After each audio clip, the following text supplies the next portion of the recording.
Hello everyone, welcome to our topic review video on C5 energy changes. Our topic question for today is how does the energy of a chemical reaction change over the course of the reaction? Now, energy changes occur during chemical reactions. Some chemical reactions release heat energy and some have a cooling effect on their surroundings. This topic looks at the energy changes in reactions and how this affects the surroundings. We're going to start with exothermic reactions. An exothermic reaction is one that transfers energy to the surroundings. So the temperature of the surroundings increases.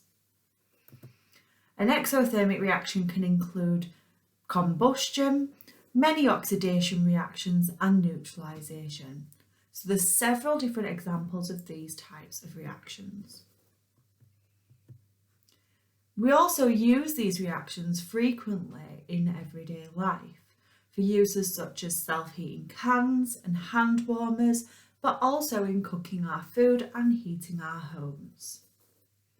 An endothermic reaction is a reaction that takes in energy from the surroundings. That means the temperature of the surroundings will decrease. Endothermic reactions include thermal decomposition reactions and the reaction of citric acid and sodium hydrogen carbonate. Some of these reactions are used in everyday life for things such as sports injury packs. Now, if we look at the data on the table, we should be able to identify whether a reaction is an endothermic or an exothermic reaction. So if we look at reaction A, the temperature change during that reaction was an increase. Now, because the temperature is increasing, that means energy is being released to the surroundings, which is why we are detecting that increase in temperature. So reaction A is exothermic. If we look at reaction B, which has a temperature decrease, that means energy is being taken in from the surroundings, which is why we detect that lowering temperature. So reaction B is endothermic. Again, reaction C has an increase in temperature, so that's an exothermic reaction. And reaction D is endothermic because it has a quite large temperature decrease. Now, make sure that you learn these definitions because they are really key throughout this entire topic. Remember that an exothermic reaction releases energy to the surroundings, so you would detect a temperature increase. An endothermic reaction takes in energy from the surroundings, so that will detect a temperature decrease. Now, in this topic, there is a required practical. Now, this required practical is to measure the energy changes during a chemical reaction. That the chemical reaction can actually be changed. So it can be any reaction within this vessel that is either endothermic or exothermic. So you could be asked this about neutralization, but you could also be asked it about displacement or any other chemical reaction. It's the equipment and the process that is important for us to learn. Now, the reaction in this experiment has to take place in an insulated reaction vessel. Often you use a polystyrene cup and you place that in a beaker to keep it upright so there's less chance of it tipping. You can add extra insulation should you wish, but it just has to be an insulated vessel because a glass beaker would cause too much energy to be lost to the surroundings. It's also important that a lid is placed over the reaction. Now, this is commonly asked about in exams where they ask you about what changes you would make to someone who had not taken this step. So you could see possibly just a beaker with no lid or no insulation, and state what changes need to be made to that equipment to make the results more accurate. Now remember, these steps are taken to prevent energy loss to the surroundings. Now the method itself I'm going to use as an example is adding different volumes of sodium hydroxide to hydrochloric acid. So the first thing you would do in that case is you would measure out your volume of hydrochloric acid. I'm going to use 30 centimetres cubed and pour that into the polystyrene cup. Remember, that's placed in a beaker to prevent it from falling. The important thing to do here is to take a starting temperature. So you have a temperature to compare all of your measurements against. Then, because of the reaction I'm showing you, we would add our sodium hydroxide in 5 centimetre cube increments, pour that into the cup, and then replace the lid, stir the reactants, and take the temperature when it reaches its highest reading. Now, the reason it's important to replace the lid is, remember, to reduce energy losses. It's important to stir the reactants to ensure they have all reacted. Now, in this case, I'm going to repeat those steps until I've added my full volume of sodium hydroxide. And then, as always, I'm going to repeat that 3 times and calculate a mean. And my results are here. So you can see that I changed, my independent variable is the volume of sodium hydroxide.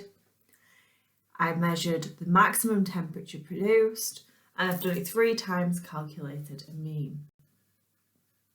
Now, if you checked any of these, you'd probably notice that I have rounded them all to 1 decimal place because that's what I measured, so that my mean has to be the same resolution as my measurements.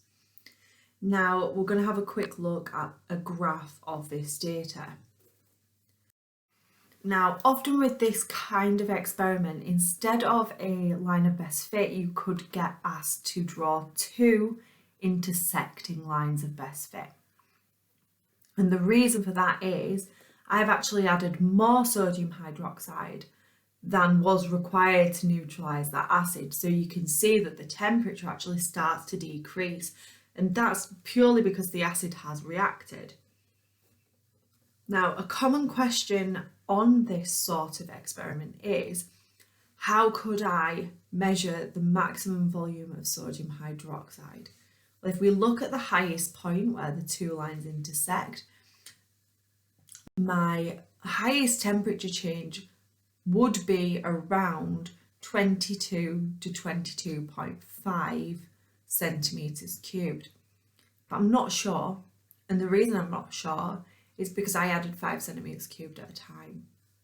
So if I wanted to find out the maximum temperature I could reach with these reactants, I would repeat measurements between 20 and 30 centimetres cubed, and I would probably go up in 1 centimetre cubed intervals, because that way I would be able to see the highest temperature that could be recorded.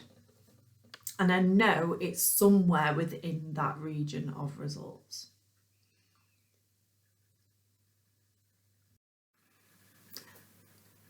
Now, you can also be asked about energy transfer in reversible reactions. Now remember, reversible reactions have a different arrow in their equation.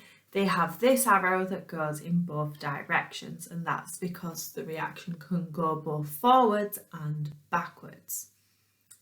But what does that mean in terms of energy transfers? Well, essentially, if a reaction is exothermic in one direction, it will be endothermic in the opposite direction. And the same amount of energy will be transferred in each case. So it has an equal but opposite energy change. And a common example that's asked about is the reaction of hydrated copper sulfate being decomposed and dehydrated to remove that water and forming anhydrous copper sulfate. So this demonstration is to show the dehydration of hydrated copper sulfate into anhydrous copper sulfate, and then the rehydration of anhydrous copper sulfate to form hydrated copper sulfate. So first of all, I've just popped my Bunsen burner onto a blue flame, and I've got my hydrated copper sulfate, which, as you can see, is a bright blue colour. And if I heat that, what happens is the water molecules will remove themselves from the hydrated copper sulfate, and it will start to form anhydrous copper sulfate. Now that process is endothermic, which is why I'm adding heat to the hydrated copper sulfate, because it's taking in that energy. I'm just going to heat this test tube up at the top so the water doesn't condense and fall back down. And the process is taking in that heat energy. So I'm going to keep that hot and keep heating that glass up so that the water is removed from the hydrated copper sulfate, and I'll come back to you when it is. So now you should be able to see that I have my anhydrous copper sulfate, which, as you can see here, is white in colour. So it's removed the water from the hydrated copper sulfate and then formed anhydrous copper sulfate. Now this process is reversible. Okay, so now I'm just going to rest that in there so it stands up. If I add water to my anhydrous copper sulfate, it will reform hydrated copper sulfate. Now I'm going to pour that down the side, and you can see that it's reformed those blue crystals, but you may also have heard a little sizzle when it did that, because that process is exothermic. So that process releases heat energy, whereas removing the water by heating it was an endothermic process. So as we saw in the video, the forward reaction going from hydrated copper sulfate, which was the blue compound, to anhydrous copper sulfate, which was the white crystals, that process is endothermic. And we know this because it took in heat energy. I had to provide quite a large amount of heat energy to dehydrate and remove the water from that hydrated copper sulfate. The reverse reaction, so going from anhydrous copper sulfate, the white powder, to the blue hydrated copper sulfate, which also dissolved a little bit because I did add a little bit too much water, that was an exothermic process. Now we know that because we quite clearly heard the sizzle, and that reverse reaction did generate quite a lot of heat. So the next thing for us to look at is reaction profiles. Now, a reaction profile can be used to show the relative energies of the reactants and products, alongside the activation energy and the overall change of a chemical reaction. Now, remember that chemical reactions can only occur when reacting particles collide with each other with sufficient energy. And that minimum amount of energy that the particles must have to react is called the activation energy. So I'm going to show you how you can construct an energy profile diagram for an exothermic reaction. Now, the first thing we need to remind ourselves of is what this word means. And in an exothermic reaction, energy is released to the surroundings.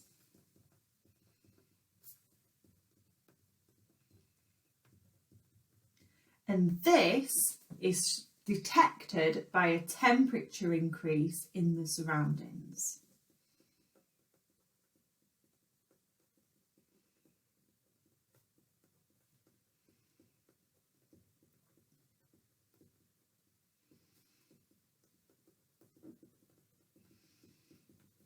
Now, what a profile diagram shows is the energy throughout the course of a chemical reaction.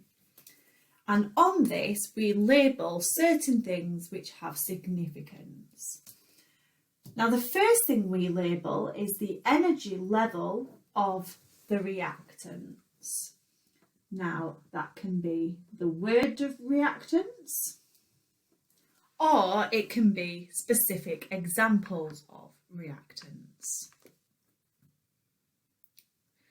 Now, because in this reaction energy is being released or lost to the surroundings, the products will be at a lower energy than the reactants.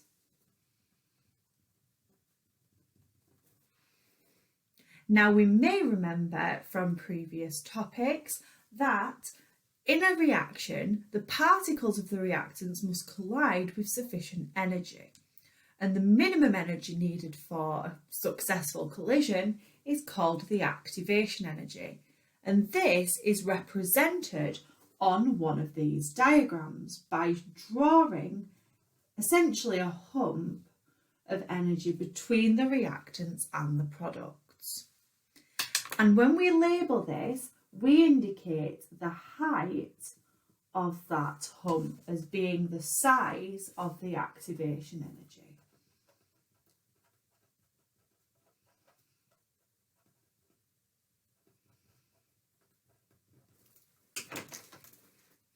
We also label the energy change during the reaction, and that is the difference between the energy level of the reactants and the products. Now, in this case, the energy is being released to the surroundings, so the energy within the reaction vessel is decreasing. So that is our energy change. And that's sometimes referred to as delta H, delta being a little triangle. Now remember, in these reactions, the energy of the reactants is higher than the energy of the products because energy is being lost overall.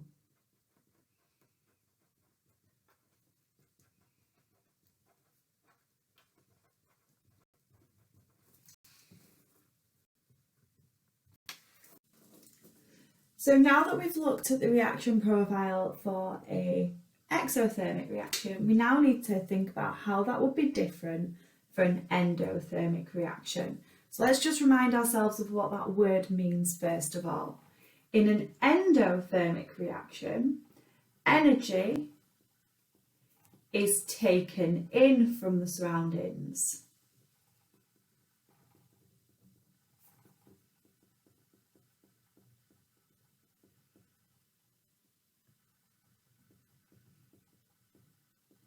And that means the temperature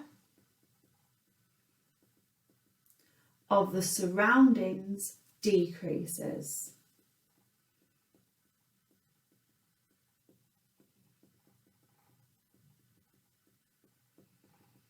Now, this profile diagram is going to have the same key features as last time. It's just going to be a different shape because this time energy is being taken in from the surroundings. Now that means that my reactants will be at a lower energy level than my products. So if I add those in first,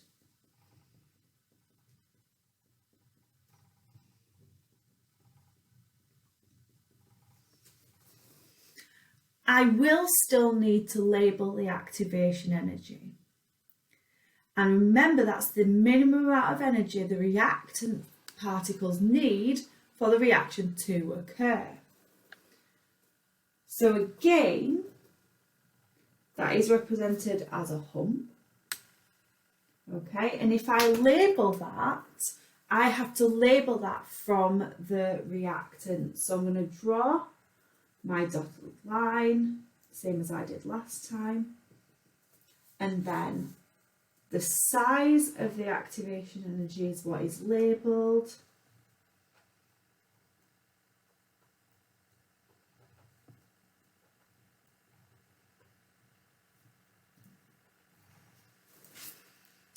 I also need to label my energy change again. So again, that's the difference in energy between the reactants and products. Now my dotted lines are going to overlap here a little bit, but that's okay because you can see where I'm getting it from at least. And my energy change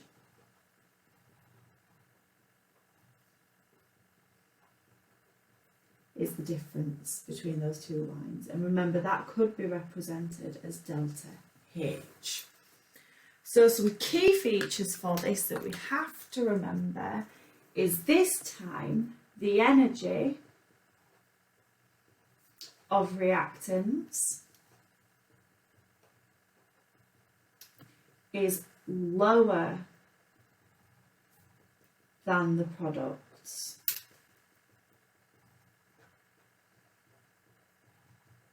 And that's because the energy is being taken in by the reaction, so that level increases. Just one more thing I wanted to add on energy profile diagrams. You could be asked to label on one of these the activation energy with a catalyst. Okay, now we need to remind ourselves what a catalyst does. And a catalyst lowers the activation energy by providing an alternative reaction route. Now the way I would show that on this diagram is by decreasing the height of that hump. Now it's still gonna start at the reactants and it's still gonna go down to the product, but that hump needs to be a lower height because it lowers the activation energy. Now let's look at that on our endothermic diagram as well. Okay, so it's slightly more difficult to label on this, but we're going to do it. So again, we're going to start at the reactants and we're going to end at the product. So we've just got that lower activation energy.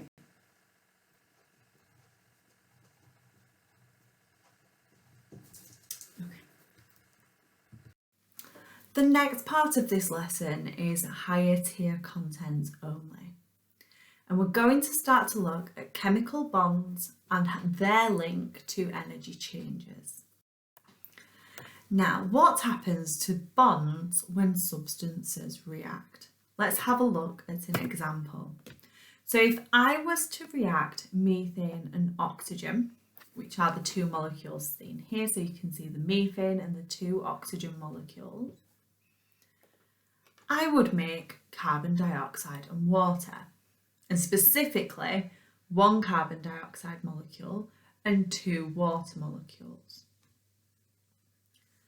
Now, to do that, I am rearranging the atoms in those molecules, which means those bonds need to break, and the new bonds of the products need to form.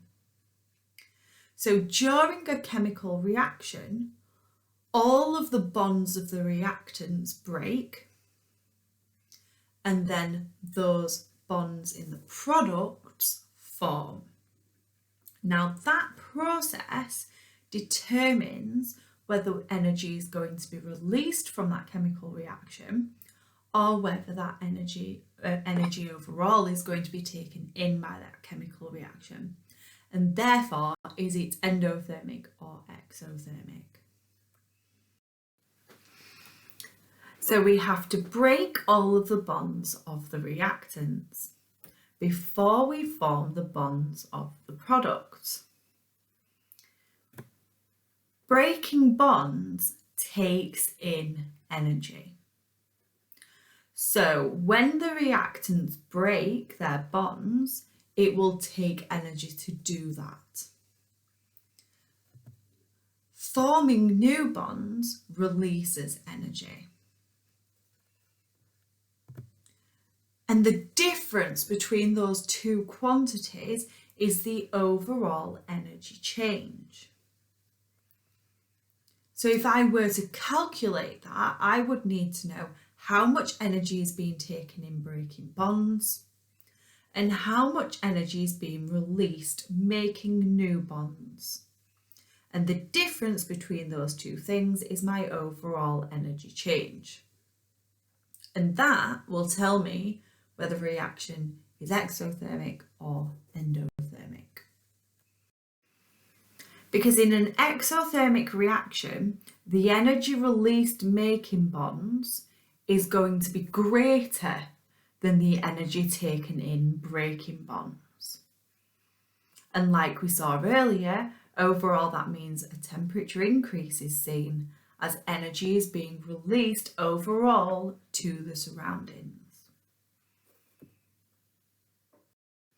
In an endothermic reaction, the energy taken in breaking bonds is greater than the energy released in making bonds. And again, overall, that means a temperature decrease would be seen as energy is being taken in from the surroundings.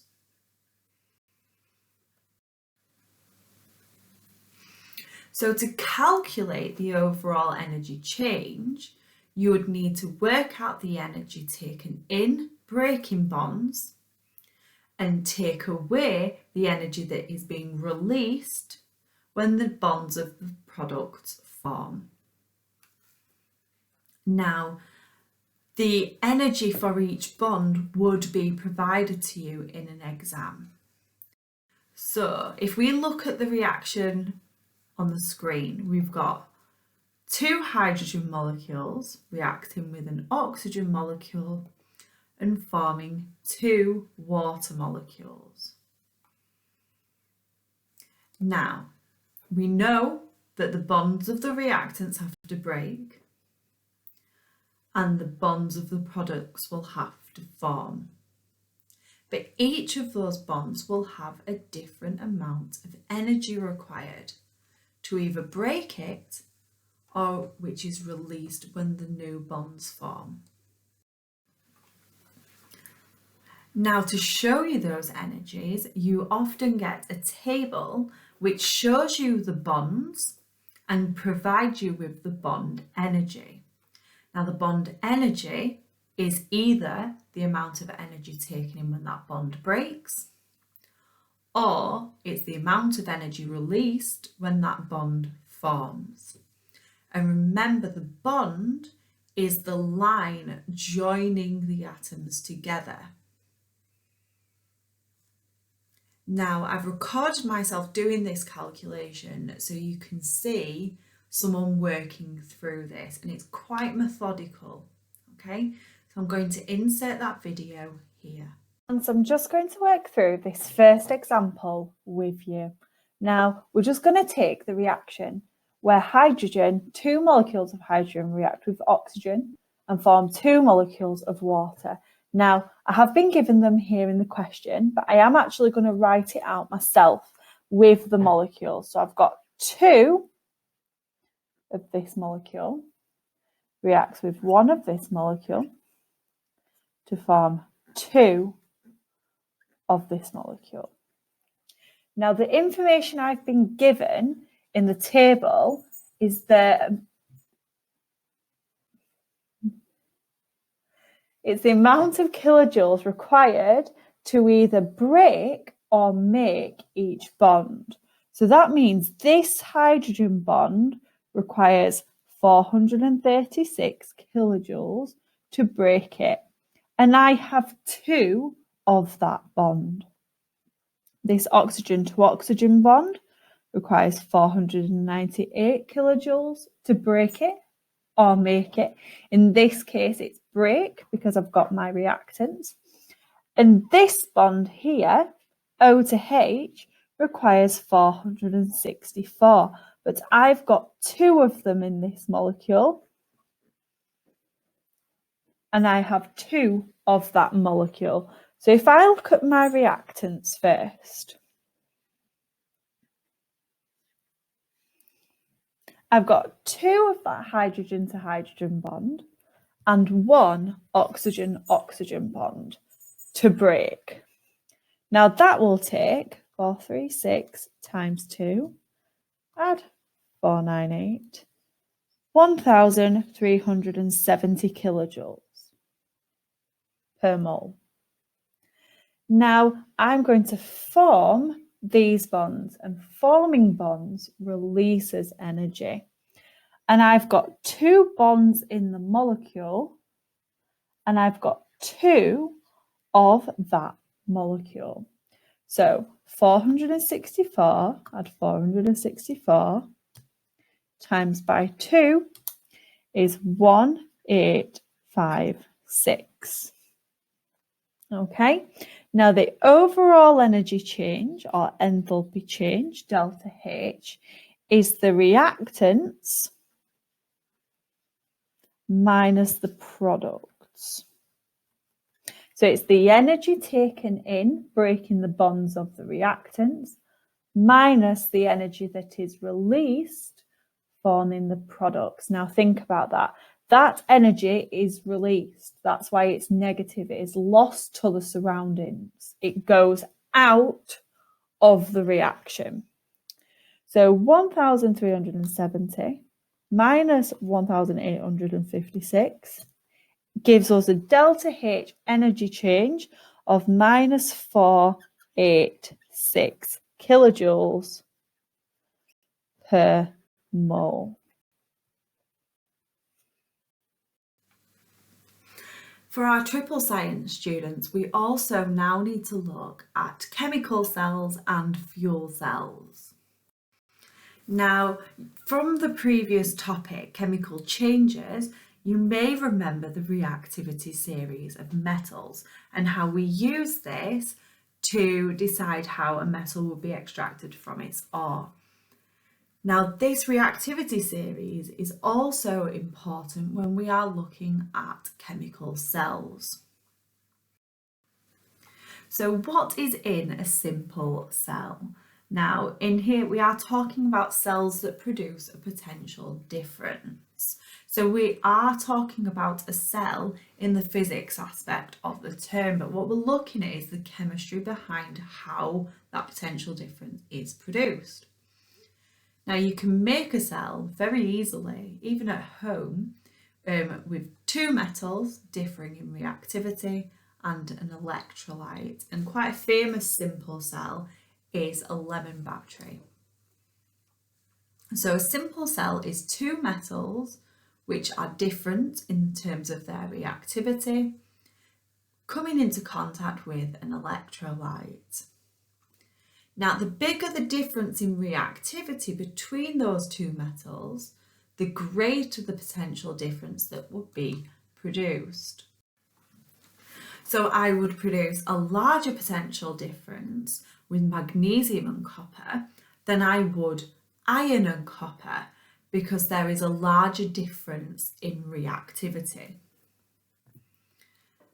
And that voltage produced is dependent on a number of factors, including what we've just said about the difference in reactivity, but also including the types of the electrodes and the electrolytes. I'm going to show you how to make a cell out of a lemon. This will be what is containing my electrolyte inside of it. And I have also got some metals of different reactivities. So I've got copper, I've got iron, and I've got zinc. Okay, so the first combination I'm going to use is going to be copper and zinc.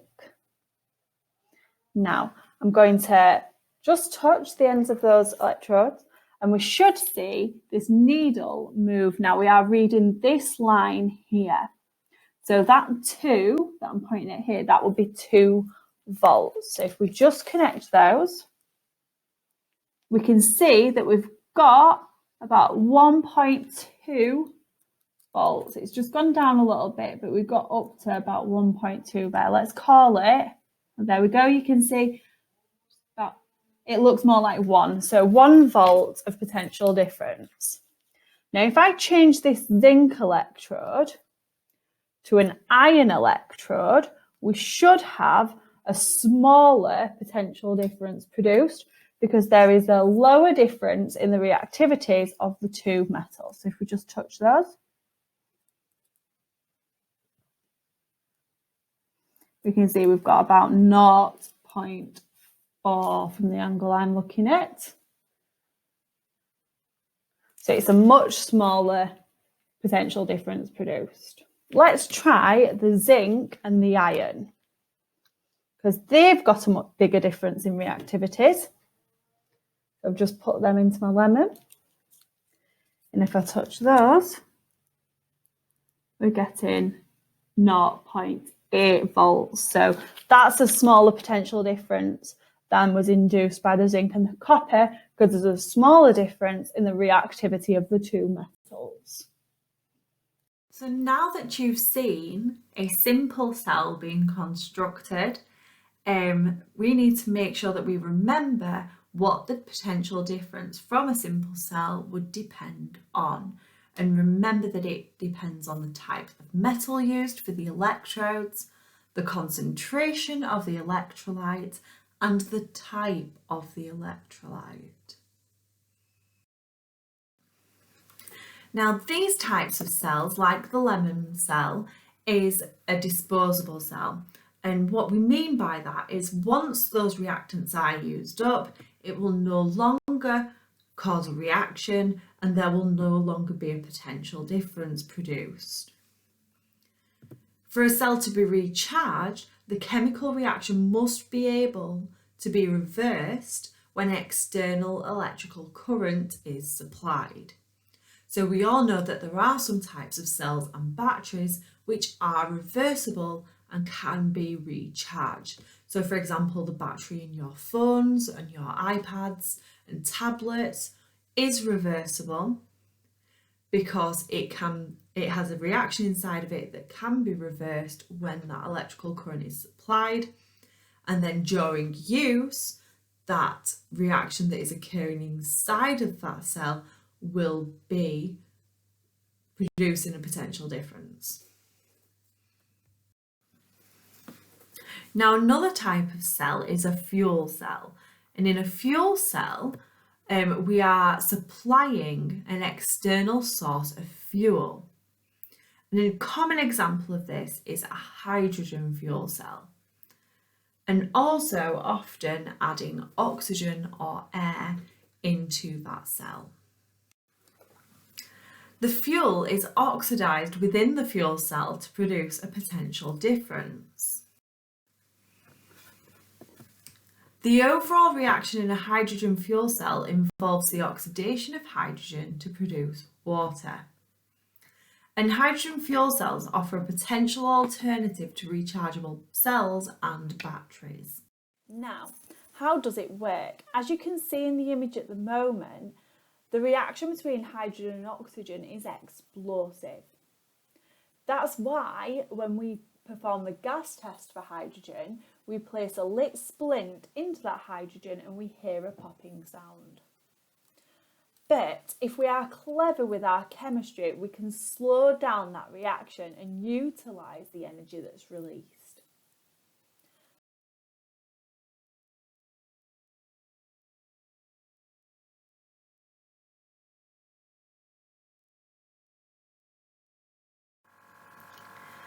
Well, we do that in a very particular way. So the image on the right is a fuel cell. What we do first is we separate the hydrogen and oxygen using a membrane. Then we ionize the hydrogen to form hydrogen ions. So if you look on the image on the right, you can see the red hydrogen molecules, when they come in, that is ionized to a green hydrogen ion, and that passes through the membrane.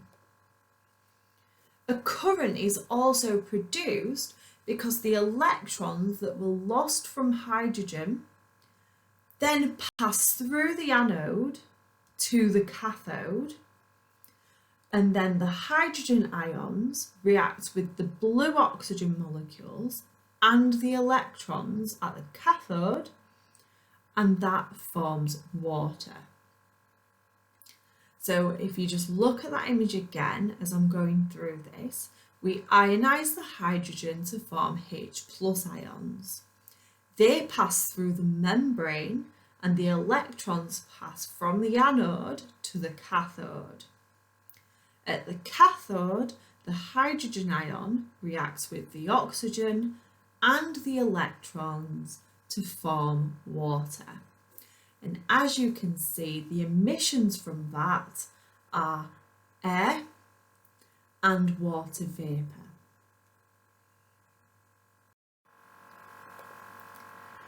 Now, in terms of the electrochemistry of this reaction, reduction happens at the cathode, and at the anode, oxidation happens.